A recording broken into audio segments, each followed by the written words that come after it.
J'ai toujours voulu être archéologue depuis que j'ai 8 ans. J'ai d'abord fait un bac technique de chimie organique et puis ensuite j'ai fait des études d'archéologie et des études d'histoire de l'art et de conservation-restauration des objets archéologiques.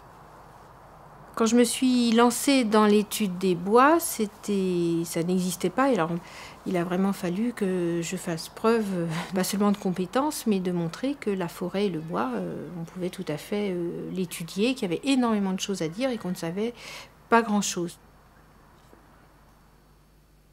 Un bois trouvé humide doit rester humide, un bois gorgé d'eau doit rester gorgé d'eau. Le truc, c'est de lancer une chaîne opératoire bien spécifique pour éviter l'attaque bactérienne et pour éviter que le bois ne sèche. On essaye assez vite de classer les bois entre ceux qui sont travaillés, qui vont donc faire partie d'une chaîne technique que l'on va essayer de reconstituer, et des branchages plus ou moins naturels et qui vont nous permettre là d'appréhender l'exploitation des zones arborées, soit dans les champs, les haies, etc., soit la forêt. Les choses que l'on va regarder, ce sont d'abord les cernes de croissance. On repère également les rayons qui sont perpendiculaires à ces cernes. Et on repère évidemment tous les éléments, alors les nœuds qui sont des départs de branches et qui donc indiquent le type de plante. Le premier enregistrement à faire à propos d'un bois, c'est de dire en quelle essence il est fait. Donc il y a la détermination anatomique, botanique, et que nous faisons sous microscope.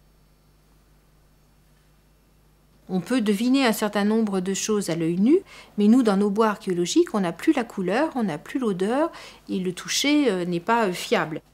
On utilise à peu près une quinzaine de facteurs que l'on va rechercher, de mesures, etc., pour déterminer de quelle essence est l'élément qu'on étudie.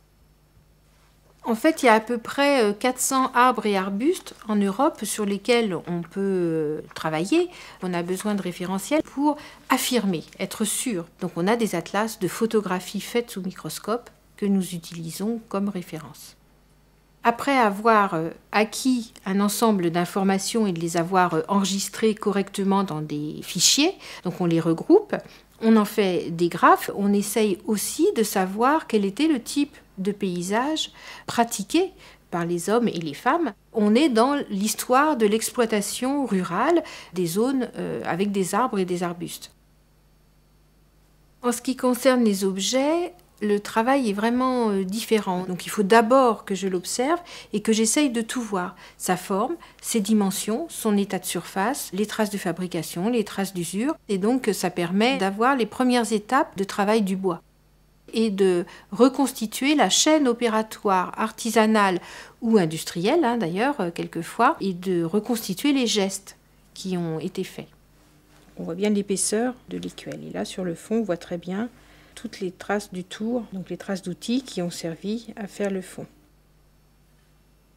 Lorsque les archéologues, par exemple, ont trouvé la serrure à bateau, donc on est là dans le domaine fluvial, mais aussi la construction, on ne savait pas tellement ce que c'était. Là, on est à l'époque gallo-romaine, tout est en bois, quasiment tout est en bois. Par le biais de petits traits pointillés sur le dessin, là, tous les cernes permettent de se rendre compte de comment l'objet est pris dans le tronc. On voit les traces d'éclat, tous les traits noirs qui sont obliques, là, montrent à chaque fois que la hache a entaillé le bois. Finalement, on étudie toujours l'environnement en étudiant des bois, même quand ce sont des objets. Comme toute discipline archéologique, la xylologie essaye de comprendre comment vivaient les gens, de quoi ils vivaient, économiquement parlant, socialement, et comment ils vivaient au jour le jour, quotidiennement, avec tous les ustensiles, tout le mobilier.